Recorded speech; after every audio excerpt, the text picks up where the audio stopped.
Hi, to turn on Read Callers Name Aloud on your Samsung Galaxy S25, just find and open Settings, and in here find Accessibility, then choose Interaction and Dexterity, and after that pick Answering and Ending Calls.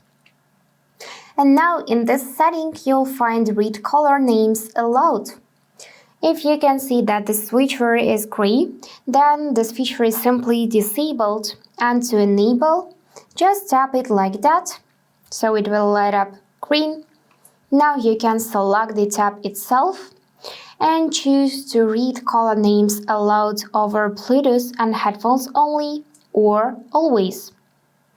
Also, you can enable to read caller name twice if you want to, also by tapping on the switcher. And now let's test it. I'm gonna just call myself and let's check what will happen. Maddie. Maddie. And here it is. Now we can hear caller ID. And if you wanna disable to read call names aloud, then tap on the switcher near it and it would be turned off. So that's it for today. If you found this video helpful, please subscribe, like and comment. And I wish you all the best. Bye bye.